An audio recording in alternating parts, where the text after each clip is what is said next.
What's up, legends? Welcome to Blindside's round 2, part 2. We're finally up to the second week, boys.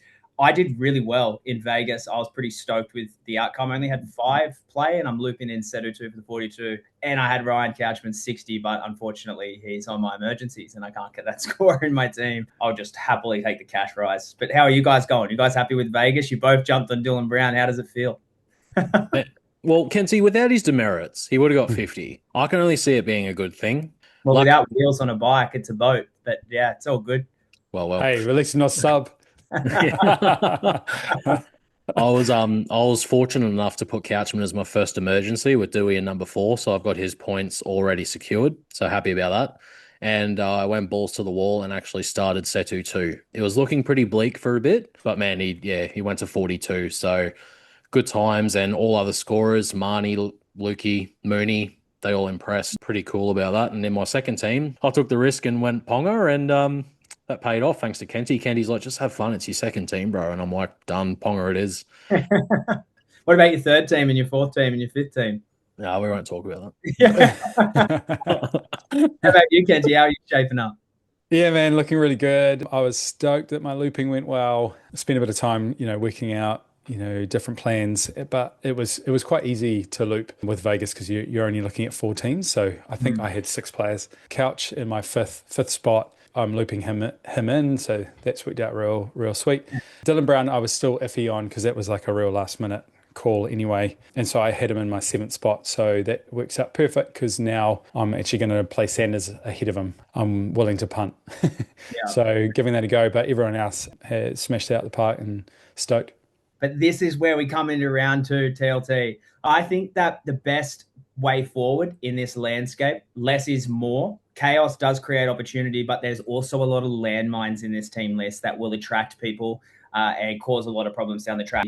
We're just going to go through every single team list and the issues and articulate to you guys what our thoughts are. We already know me, Kenty, and Brownie are going to have a few clashing opinions on this one, which I think will be really good for the listeners. So tune in. Let's try and figure it out. I think we get straight into the Storm first up. Yeah, just jump straight into the box of spanners. First one for me, Joe Chan, Atavalu Lasardi. My brain is saying there, Sean Blaw's got to fit in. Now, you mentioned earlier, just before we started recording, Kenty, that Chan is on the same side that Blaw will be playing on. So it's foreseeable that Lasardi looks likely to hold that spot on the right. But I'm also like, I'm not too sure what way that's going to land. And do you really want to buy into someone that you may have to trade out straight away? Chan isn't on the radar. It's only Lasardi here that's of interest. And you do have a fail-safe in that if Lasardi is dropped after 2 weeks, Brendan Smith is going to be back too. And we all need a backup hooker, so you can easily just use that one trade, cash down into Brendan Smith and have that coverage. So I think it's low risk at the end of the day taking on Lasardi. But what are your takes? So with Lasardi, I think I could easily take a strategic risk with him because of the fact that if Joe Chan had truly won Ali's edge, he would be named there here. I think that trial was literally just a trial. They were giving Chan another go.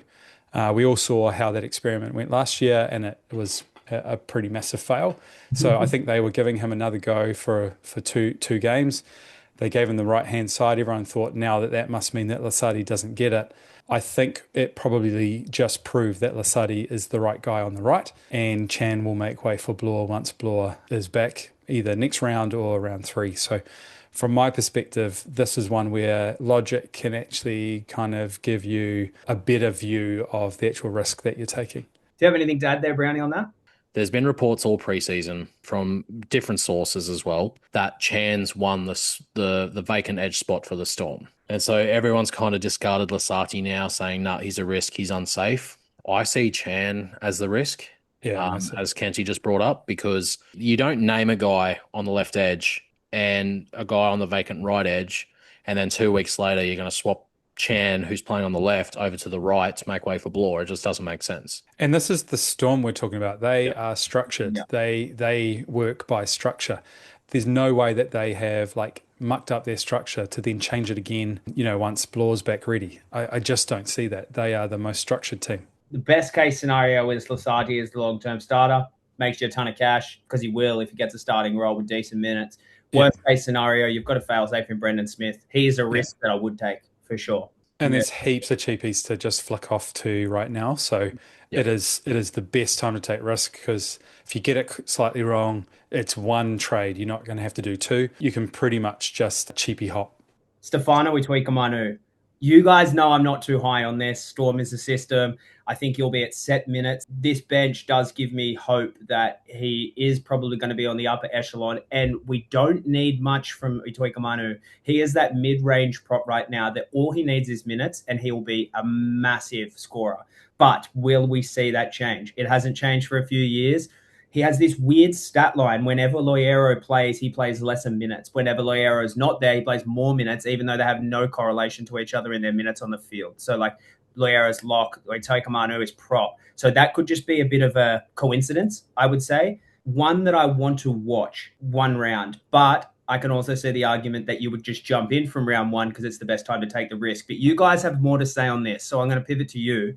We saw end of last year, even playing with Loiero, that he was getting bigger minutes, and then he skyrocketed. Right now, when you look at the bench, yep, you could say he's going to smash it. And again, I can see him being absolutely low risk when it comes to starting him as a round one punt, because he's got a runway of at least 2 weeks without Loiero, if that is in fact what is holding him back in his minutes. But let's say he smashes these next 2 weeks. You make a crisp 60, 80K, and then it looks like you're going to have to pivot, then you pivot, right? I'm not too bothered by that. But I also think that Storm are screaming for leaders, and I do see Steph as that man who can really step up, and I can see him winning way more minutes out of this squad in these next 2 weeks for sure. I see it as a case of if you're going to buy Stefano, you do it straight away, because he does have that runway of 2 rounds where Loiero isn't there. I see him as a bit of a risk after round 3, because Loiero demands high minutes at lock. And if McDonald's playing lock at the moment, he will revert back to the bench. And McDonald's he's a middle forward.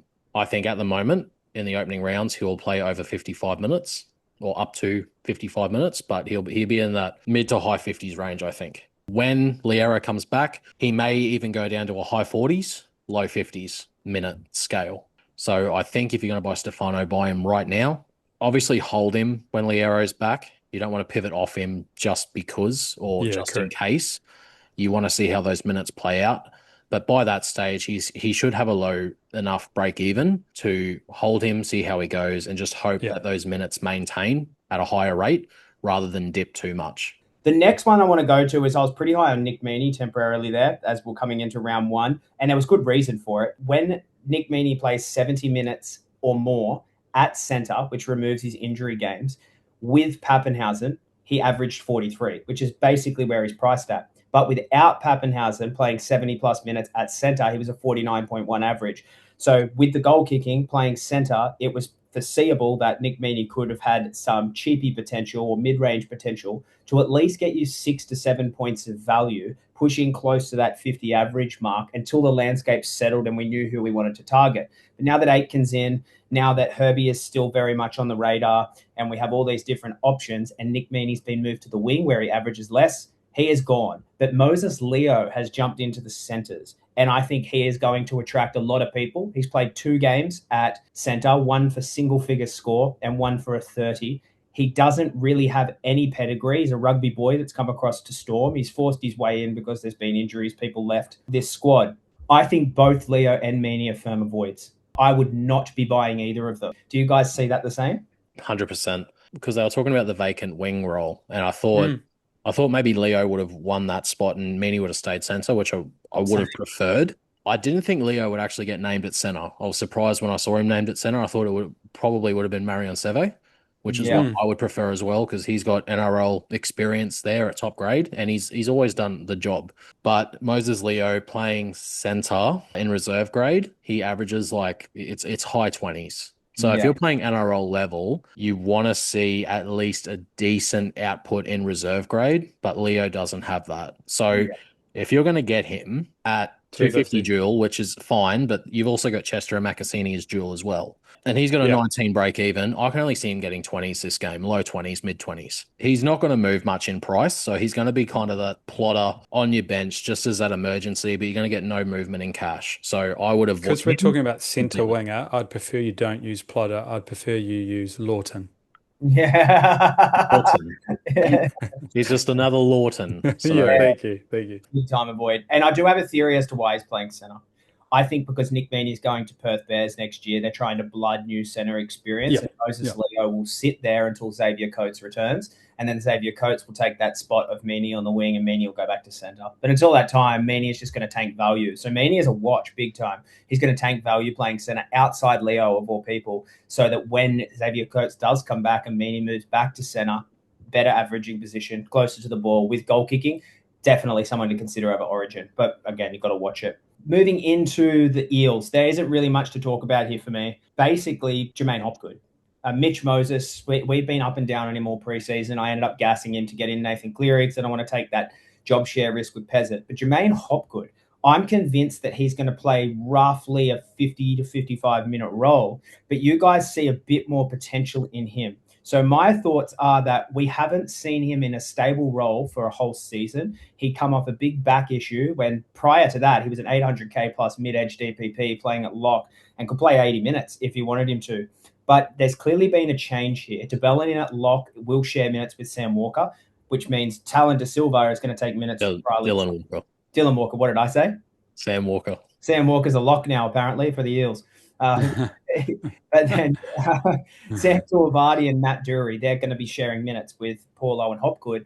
I think Dury can play 30 and maybe Tuivasa can play 25 to 30 as well, which kind of sees me at that 50-minute mark for both Paulo and Hopgood. But do you guys have anything different to that? Like, how do you see it? I see it as Hopgood is 55 to 60 minutes this year. Tuivasa is not a big minute player. Dory's not a big minute player. Paulo's 33 years old. He's aging. DeBellin's 34 years old. He's aging.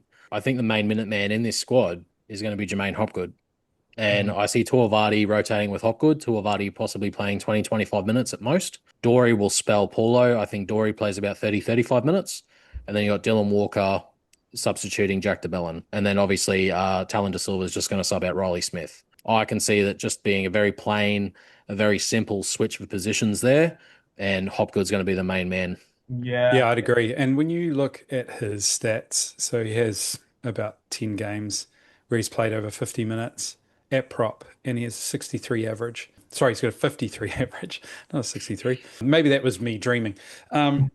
Yeah, so 53 average. And so immediately I'd be wrapped with that, considering that some of those games include 55 minutes, 60 minutes, 51 minutes. And for a lot of those games, he has scored really, really well, where like the minimum I think he got was a 43, and that was against the Storm. And I actually remember that game that I think they got absolutely plastered, and he was really the only player on that field for the Eels that was any good. For him to still pull out a 43 was actually pretty damn good. And then everything else, he's basically 48s, 49s, and then a whole bunch of 50s and 60s. He presents as another great punt. And so basically, like you boys know, I've been tossing up between Steph and Hoppy, or full send, balls to the wall, throw your hands up and just be a woo girl and go with both. Yeah, go. Well, he's priced at 47, which is definitely a positive sign. It takes away the risk. I think he definitely scores over 47, and it's all going to depend on his minutes. I've done a bit of background into that too while you guys were talking on Matt Dury and Sam Tuivasa, and it looks like across their respective careers playing these interchange roles, they both average roughly 25 minutes each, which would give incentive to the 55-minute roles for Paulo and Hopgood. The issue is Matt Dury has played a 40-minute game and has played a lot of games in that 30-minute range. And Sam Tuivasa has got one game over 30 minutes, but does play a few games in that high 20s mark. So there could be a couple of minutes variance. If he's 50 or more, you take the punt, but if it's under 50, you wouldn't risk it, which basically means he's a buy. Yeah, totally. And that's why I am saying he's a buy, because there's no way I don't see him getting less than 50 minutes. Kenty's team. I think there is a bit going on here. Now, you guys are high on Laban. But Jacob Laban and Kurt Capewell, to me, both great at the price point if they maintain those roles. Simple as that. If Kurt Capewell plays 80 at the second row, great, but I doubt he will. I think Leka Halasima on the bench does present problems for both Laban and Capewell. The issue is we can say we think it's going to be Leka covering Capewell and playing that utility position, but there's no telling that it could be Laban as well. Like, Laban's been a bench guy for the last few years, like all of a sudden stepping up into a starting role. Will he play 80? What is his minutes? Who's going to cover him? You've got Dimitri Vaimalga playing in at prop. Sam Healy will take will take time off Wade Egan. Leka Halasima covering all of these different roles. I just don't really know how this one's going to work out. So for me, I love Laban. I think Laban is the best buy in that scenario, but I also just want to see how it plays out for 1 week. But I won't be priced out next week to buy in if I want to. Yeah, I'd agree that there is risk there for sure. But I guess what we know is that Leka has basically trained all preseason at centre, and basically you can see from the team list that it's mostly Capewell that they're likely to switch out for, is my kind of feeling, that he's likely to go to there and then have coverage at centre if and when needed. So I see him more as that utility role. And I think that they are looking to the future and that they want a Leka and Laban duo at the edges, because you can't forget that in the last, 2-3 years, the Waz reserve and even younger boys have been killing it. Two of their absolute top stars were Halasima and Laban. My guess, Leka's going on for Capewell. Capewell he's looking tired. Like, I've got to say, each time I was at live games last year, you wouldn't really see it on the TV, but he just looks gassed. The game would move on and he just looks gassed. And most people would have probably said Halasima over Laban being in that same position coming off the bench. But it could just be down to who's better at left and right, and they are trying to give them as much time in that position as possible. So this one, out of all the others, is more risky that we've talked about in my mind, for sure. I'm starting him. I know people out there are predicting him to play 45 minutes. I think that is rubbish. Brownie's I think you don't play a second row for 45 freaking minutes. Stop it. I think. Wow, this is the angriest I've ever seen. Oh, man. I'm feeling the love because it's my boys. Yeah. I think he plays 55, 60 minutes. I see Capewell as the 80-minute player still. He's always been kind of like the 80-minute edge guy. There is a world where, who's the new guy? Mitchell Gannon? Morgan Gannon. He's an edge as well. They've got 2 edges and 2 props on their 6-man bench with a outside back and a hooker. So there is a world where Laban's spot, risky in the fact that he won't play 80 minutes, but he is starting for a reason. He's been in that system for a while. They've got high ups on him, and I think this is his spot to lose. I'm getting him. He has a pretty good average playing over 50 minutes at second row. I'm just going to take the risk, and he's at that price point where if he fumbles, you can trade him to another cheap second row forward. Yeah, exactly what I was going to say. If you're going to take a punt on these cheapies, now's the time, because there is so much in the area. Like we said, well, let's go into Roosters. There's a few things to talk about here too. This whole team list has been an absolute landmine. I want to breeze over Sam Walker because we were talking about him as a potential pod. I'm completely off it now. Yeah. News came out that they'll be swapping between 5, 8.5 all year. To me, if you don't have consistency in position in fantasy, your scoring is never consistent either. So no more Sam Walker. But not just that, bro. They came out further and said that actually Tedesco, DCE and Sam Walker are all going to take shifts at being first playmakers and first receivers. So there is absolutely massive chance that, like, in a particular game, if Teddy has the hot hand, that then he takes over and then, months other players scoring, or vice versa. So even if you have Teddy, he could go missing. And we've already talked about that in some games he can go missing. This could only force it to be bigger and worse. The next is Benaya Yolu. I'm having a lot of people on TikTok specifically, not Instagram or Facebook, but TikTok, questioning why I've told people to avoid him in my team list breakdown. It's very clear to me. Robson's returning in round 3. There is not enough time for him. Stay away. He will then go back to the bench. So breeze over him, no interest. The real talking point here in this team from the team list is Blake Steep. Do we see him playing a 50-minute role? If so, wheels up. Mid-edge DPP priced at 400. He made 200 and something K playing less than 50 minutes off the bench last year. There's room for him to grow if he can hold that position. But we talked about this in one of our last preseason analysis podcasts. The Roosters have a lot of mouths to feed. Positive is that Victor Radley is the only person that was returning in 9 weeks or in round 9. I can't remember the exact time frame for return, but it's definitely long enough to make cash on Blake Steep. He's the only one that can be ejected. It's not 9 weeks. It's 7, I think. 7. No, I think he actually comes back in round 5. I think he's only out for the first 4 rounds because they had a whole bunch of things. I would need to cross-reference this again, but I still remember the end of last year they were able to use some of the other international games to count against his banning. So I think he's actually only out for the first 4 weeks. It's not even that, though. When Robson comes back, Iolu goes, well, I don't even know if Iolu is going to go onto the bench, to be honest. I think he totally drops out of the squad. Yeah, same. Because Robson's 80 minutes. And so if there's an 80-minute hooker there, where does Watson go? What does Watson play? Watson's a hooker or a lock? Steep, he's good for like 2 rounds, but after that, too much risk. I have him in my team at the moment, man, and as soon as I get on the app, I'm going to take him out. Yeah, like talking to you guys now, he's in my team. I'm like, stuff this, bro. I'm getting off that train. Because, bro, as soon as Robson demands big minutes, he's an 80-minute hooker.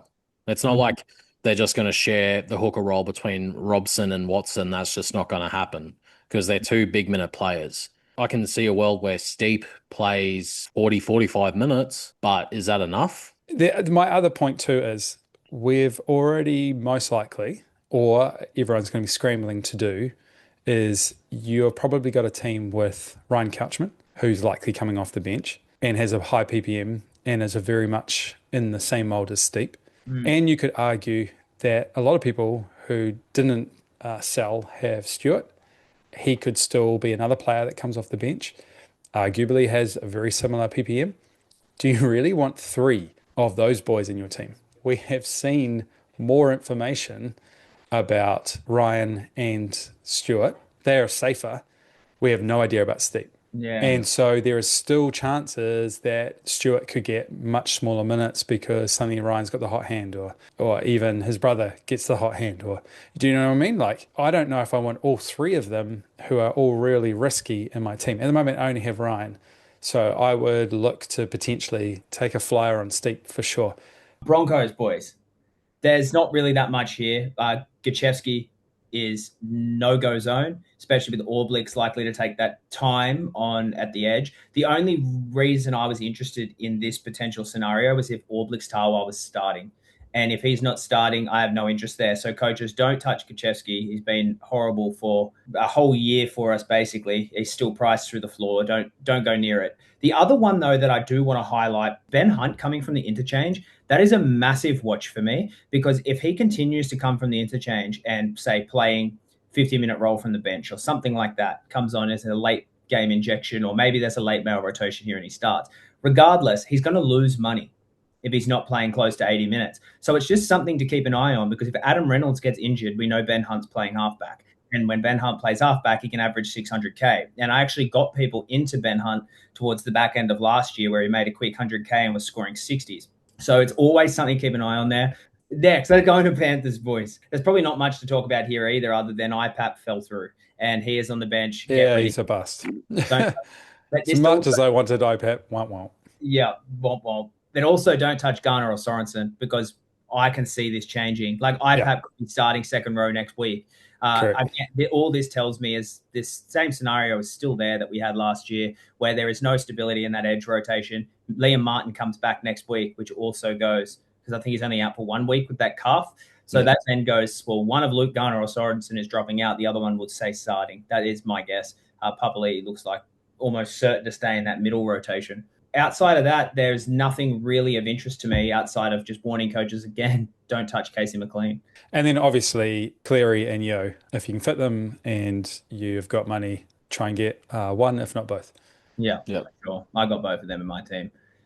Sharks, the only real talking point here is Jesse Colquhoun. What are we seeing here? I think he's going to play 50 minutes and Talakai is going to take 30 from the bench, the same as we've seen every year. We can come up with these, like we talked about this pre-potty. But we could talk about these potential scenarios where the rotations change, but it's the Sharks we're talking about here. They haven't changed anything for like 3 years. They play the same rotation, the same teams, the same stuff, over and over and over again. So Jesse Colquhoun is, I think, just stepping into the shoes of Cameron McInnes, and Talakai will take on 30 minutes and Jesse Colquhoun plays 50. But there's a narrative out there that people think Colquhoun's not going to hit 50 minutes. And in that kind of minutes range, he now becomes a lot more risky. And I think you guys have opinions on that side. So I know Brownie does for sure. So I'll turn to you first here, Brownie.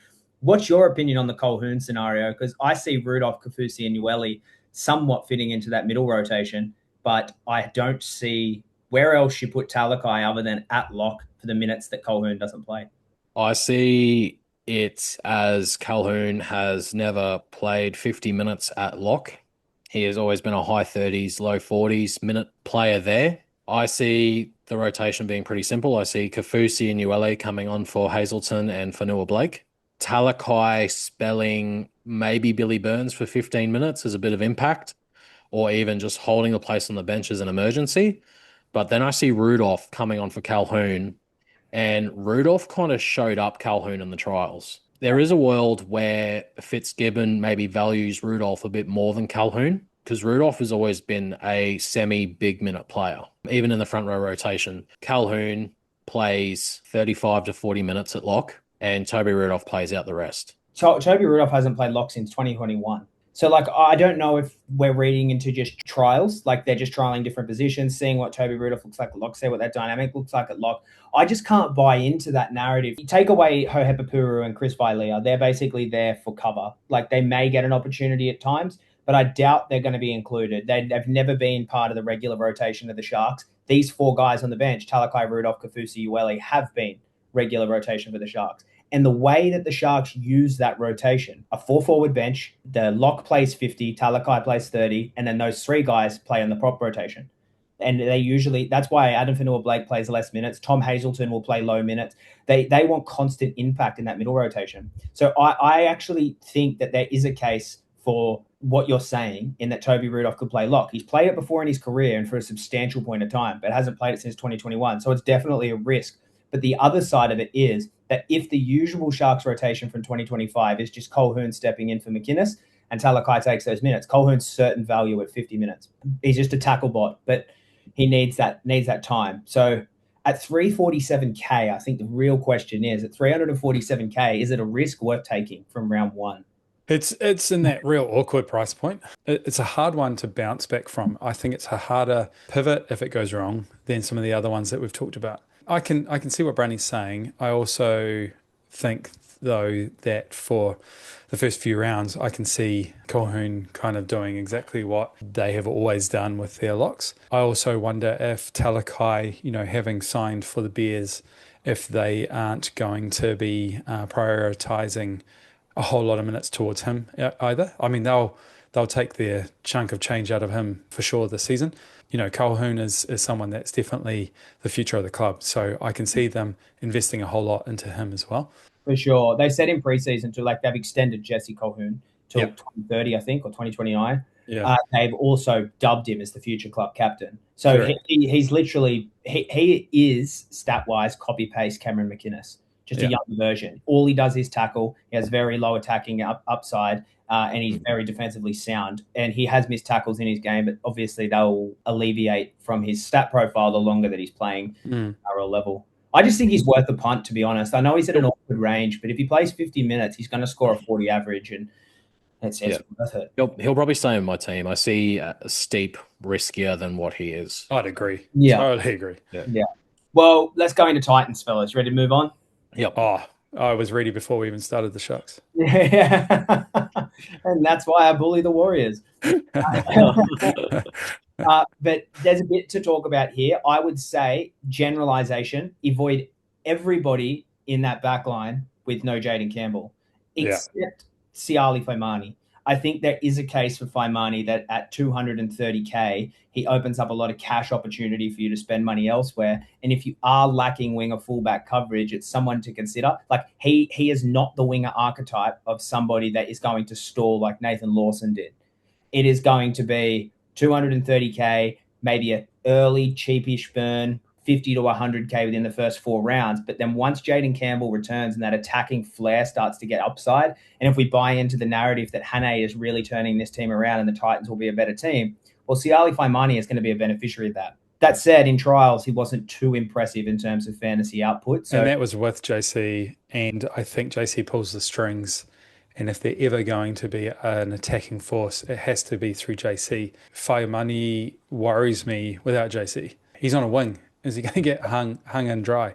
Is he going to catch a cold? And we all did worry about that with 2 in Vegas. And for the longest time, he was high and dry, catching a cold out there.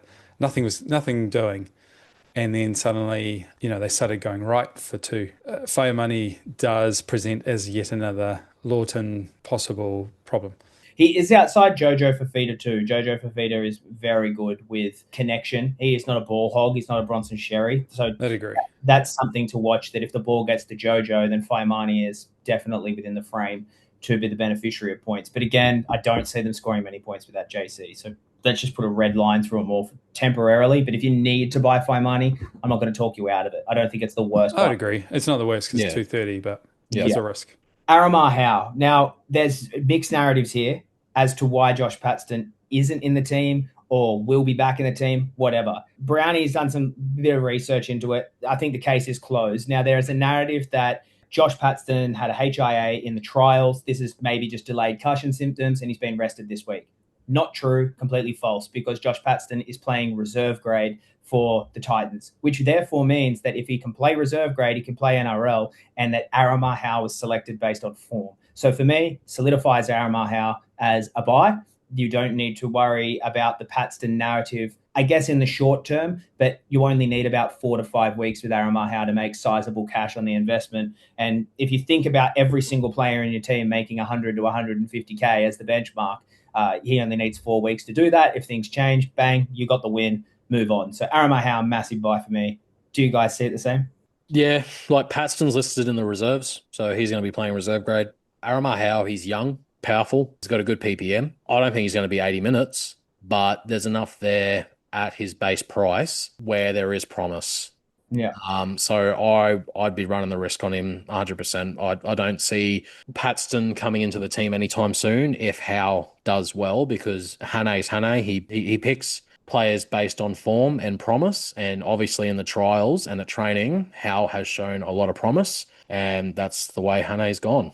I'll move into the next one here is Chris Randall and Cooper Bai. It's shaped up exactly the way I said it would, in that Chris Randall is going to be capped in his minutes output because Cooper Bai is going to take 20 to 30 from that bench. Yeah. So both of those guys are avoids. Get rid of Cooper Bai, get rid of Chris Randall. This does confirm Tino in the prop rotation, where I think he'll be around 60 minutes. I don't see any downside necessarily in Tino. He's at least priced at value. I think there's better options. Like, I'd much prefer Patrick Carrigan to Tino right now, because I know Carrigan is likely to play more minutes because he's got no Kobe Hetherington anymore. He played, and another side note on Carrigan, going back to that Broncos section, Carrigan is huge, guys. To all the listeners, he has been in my team more recently as a fixed. Like, there's no way I'm getting rid of him. He scored 71 with a trial in the Hull World Club Challenge that they lost. And I understand the try buffs his score, but it's 8 points, which sees him sit at 63. The without Haas narrative is completely null and void, because with Haas, he has a 60 average. Without Haas, he's a 64 average, and he's priced at 53. So there is value in Carrigan no matter what way you cut it. At the price point of 680K, 7 points of value is massive on a player. So I am taking the punt there, and that is why I would pick him every day over Tino, in my opinion. Tino is not the worst buy in the world, but there's better buys right around the same price point, and I'd be going that way. Do you guys kind of see anything different there to Tino? Because we had a bit of a conversation on him in the preseason. He shows a bit of promise. I think he's going to be the main man now in this Titans team, as he always has been, but more so because Joloff's not there. So Joloff's not going to be eating a lot of minutes in the front row rotation. If you've got guys like Simpkins on the bench, like, he's not going to be chewing in a lot of minutes. Cleese Haas, I can see as a bit of promise in the front row. He's going to be eating priority now. Tino, I can see being a 55, 60-minute guy. So I can see him reaching that 55-point potential. But with guys like Carrigan, as you said, with guys like EO, with the proposition of Hopgood, with the opening round promise of Stefano, there are cheaper guys and cheaper alternatives that I think are better for overall team value. Yeah. Agree. So if you want to run Tino and you're a fan of Tino, do it. He's a fun watch. Yeah. But there is the case that there are other options that are probably better early on. So moving into the Seahawks, Kenty, I have zero interest in absolutely everyone in this team. Are you the same? Totally the same. Yeah. Yeah. They're all I think- priced at their I value. think we can move on. Yeah, they're all priced at their value, and there might be potential that raises later, but right now, nothing. The only player that I've had people ask is Simpkin, because there's no like out and out hooker on the bench. So there is potential for big minutes. I think Joey Walsh is likely to get injected there. And so he either goes to 9. There was even talks that Luke Brooks could go to 9 to enable Joey Walsh to go into the halves. That's the only thing that could be of potential in my mind. My strategy with hooker was always to run with the current 80-minute hooker, which was Marnie, and then figure out who is the next best player to jump on as backup, and that may still end up just being Cheese rather than any one of these boys. So Raiders, there is the chance for Matty Timoko or Nicholson to get named, but rumor has it that I've seen in recent news updates that Timoko is trying to build back fitness, I think was the narrative. That both of them. Yeah, and Nicholson's coming back from a shoulder injury. Outside of that, I think the big red flag here is Noah Martin. Matty Nicholson returns next week. Noah Martin, at the very best, goes to bench, but I don't even see him getting a name in this starting 6, to be honest. Maybe Jed Stewart drops out. Noah Martin can jump in there into the 6-man bench. But, yeah, don't touch Noah Martin. I've seen some teams come through with the idea of buying him. Sanders is really the only one I'm looking at in this team. Are you kind of on the same page? Yeah, very similar. And then the only other thing too that came out was that Zach Hosking said that he wants to play more mid, and that's exactly why he signed as an extension with the Raiders, because they said, yep, you can play more mid. Let's move to Dolphins. There's a lot of red flags here too for me. Oh, he's back. I got the wife holding the phone. Nice, Brownie. There we go. Well, sweet. Brownie's in the car doing a podcast. Can't be more dedicated than that.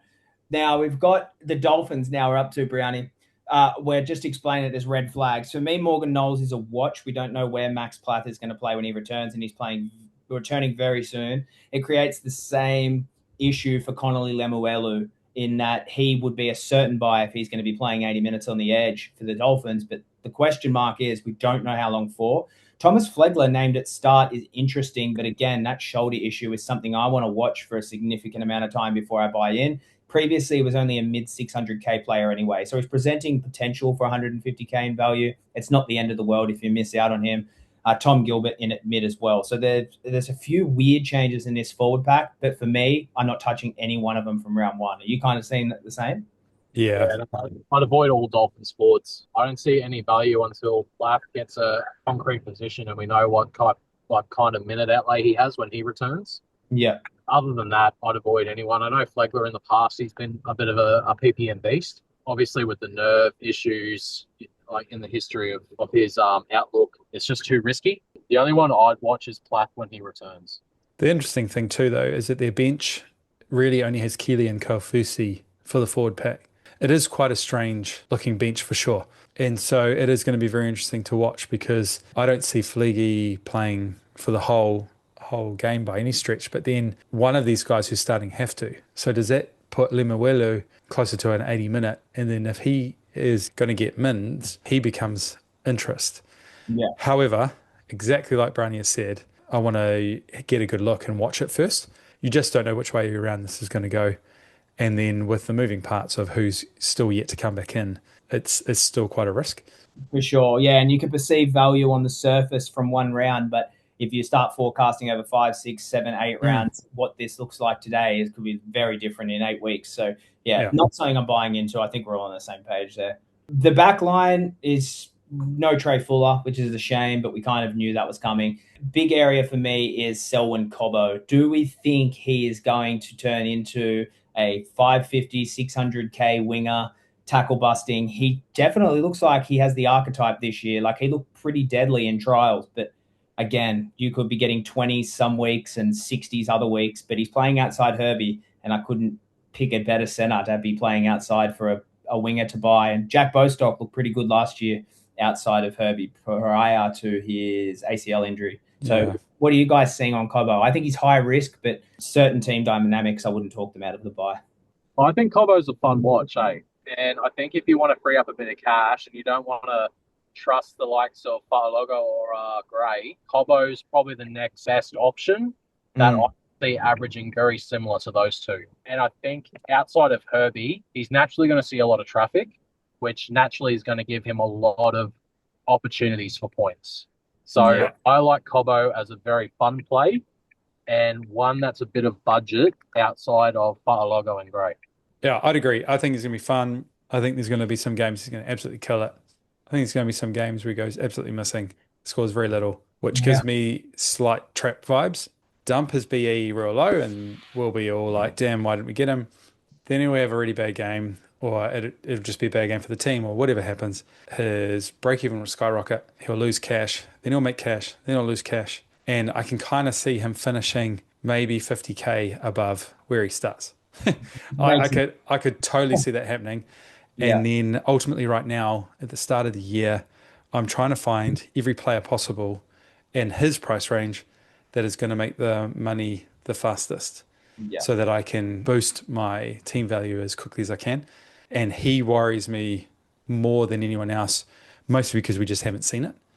Like Fa'alongo, we've watched him play at fullback. We've watched him play in that whole system. We know exactly how that backline works. I haven't seen it enough with Cobbo. I agree. I think that's a typical scenario for most wingers in the NRL, is that when they score tries, they score points. When they don't, they don't. I think the only one that breaks that mold's Jacob Carraz, and there's a reason he's the only winger that we really look to get in. Last team, boys, Rabbitohs. We're finally here. Jai Gray, bye, is my opinion there. I think he's going to be solid. Cody Walker, you guys know how high I am on him. Just have a go at that team, like that left edge. Cody Walker, Latrell Mitchell, David Fafita, Alex Johnston, Jai Gray. The only issue for the Rabbitohs is fitness. If they stay fit all year, they're top 8 side, without a doubt. So very high on Jai Gray. Latrell Mitchell is an avoid at centre. Cody Walker is probably the best cheapie pod in fantasy this year, I would say. Under 10% ownership in terms of cheapie cash generation. But do you guys see that backline any different? Stay away from Ashton Ward. Humphries is coming back. Oh, totally. Gray does worry me a little bit. Walker there, he takes a back seat to the attacking play and he isn't anywhere near as involved. So he becomes exactly like a passenger winger again. We watched it in the trial. He looked like a plotter because Walker was doing absolutely everything. So if you were going to choose between anyone in that backline right now, I'd be going Walker. That kind of player that is doing everything. And then if anyone else is going to do anything in the backline, it's Latrell. And then Gray is an afterthought. And Gray kind of loops around at either in between centre and wing or outside of wing. I've got my reservations. Really? So I've just done a stat dive here. He's priced at 38. In a stat dive with Cody Walker, he actually averages 42.5. And without Cody Walker, this is across his career too. His career. Is 35.6 without him. But again, that stat line is relative to a degree. But what we did see in trials is exactly what you said there. It was activity that doesn't correlate with the stat line. There have been games where he has killed it and has played really well. But I would argue too that Walker was playing better in this game that we've just watched than he did in previous games. You know, like last year, especially when we saw a lot of Gray at fullback along with Walker at different times because of Trell being out early. He did play better, but that was because Walker, you could still see he wasn't right. He wasn't 100. He looks way closer to 100 now. And he demands the ball. I have more concern over Gray than I do Fa'alongo. And I actually think the reason why Jai Gray will be at higher risk, let's say, of lower scores at times, is because not so much that Cody Walker's fit, but that Latrell Mitchell and David Fafita are now options on that side of the field. Correct. That's exactly what I think is really going to take it. And then Walker's free. He's running really well. He looks like he's ready to pull the strings, and he's got 2 massive targets. What about you, driving Brownie? What's your take here? Jai Gray, I see him in the same mould as Fa'alogo. but it's more the first name as well that throws me off. It's rubbish. It's all right. You can't sense value, can you? Beat you last year. And Cody Walker, I hate to say it because I don't like the guy at all. Brownie's frozen again. Oh, I'm going to take a screenshot of that face. I'll hang up, boys. All right, sorry, bro. There we go. I can see him. On Cody Walker, I see value in him, but I won't be getting him just because of injury history and just his age as well. I think it brings a lot of risk. Well, let's move into the forward pack. Really, the talking point here is Ewan Aitken. Is he a buy or is he not a buy? I was not on the convinced train yesterday, but I've had a sleep on it. I've had some food. Belly's full. I'm pretty keen on Ewan Aitken now. He's in my team. I've had to get rid of Jai Gray as the pathway to him because I own Cody Walker, David Fafita, and now Ewan Aitken with the early round buy. So you can't really own more than 3. Jai Gray is the one that I see as the least profitable for my team, which is unfortunate because I'm already doing it tough and wing a fullback. What's your take there on Ewan Aitken? Like, is he a must-have? Oh, pretty much. As soon as he became available, then it was kind of like, okay, now we have a 50 scorer in centre, so now I can shift off Herbie. Nice. That was the biggest thing for me because I've been an advocate for Herbie since last year because we just didn't have options. Suddenly we have an option, and I see Aitken as being an 80-minute edge. He always has been.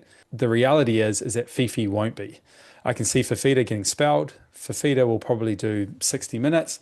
Aitken can't play mid. Aitken can't really sit on your bench because he can only cover edge, and he's too big a player with too big of an engine to really only play for 20 minutes on an edge. That's my biggest reason why I think he will be an 80-minute edge, because all those other forwards on the bench are far more suited to work into lock or mid. For sure. And then the other side of it is with the 6-man bench, we likely don't have to be worried about Ewan Aitken moving into centres mid-game. As Kenty said, I was only high on Herbie because there was no other primo options. There's literally going to be 5 points between them, I think, as an average. There's 200K there you can use elsewhere. And Aitken's going to be the 80 minutes, not Fafita, as Kenty brought up as well, because Tallis Duncan, he's going to spell Fafita. He's going to play a bit of edge/mid. He's going to be a hybrid guy. And Bennett values Aitken too much, I think, to just have him as like a bit of a plotter on the bench. Herbie averages 60 and Aitken averages 55. What are you really missing out on? If you've got that 200K spared elsewhere, that's where my mind's at. And you'll just miss 5 points. If you do the math, it's 5. Well, but 200K elsewhere, you make up for it. Yeah, I hear you. Yeah. I love it. It's fun watching you guys go at it. I'm like, I'm the humble one. Surprise, surprise. Heading into this after seeing TLT round 1, Kenty, what is your Kenty's market move strategy take? Like, what do you think is the way to approach this round? A big part for me, and I've kind of already touched on it, is take risk.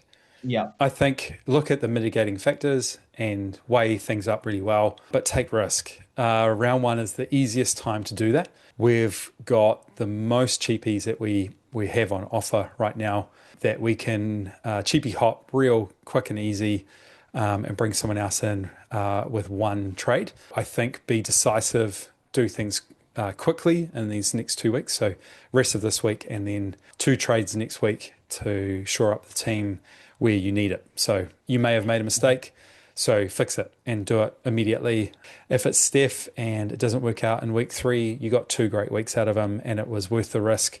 Or with Hoppy, send it, and if it doesn't quite work, then you can pivot. I don't think any of those are wrong. I think the bigger mistake right now would be to be too conservative than to take a risk, because now you realize you've got 3 players who are plodding instead of 1 who just didn't quite reach the heights of what you were hoping for. So that would be my take. Follow Kenty's market move, follow Brownie's breakdown, follow Blindside NRL, and we'll see you on the next one. Up the wires. Up the storm. Cheers, guys. Cheers.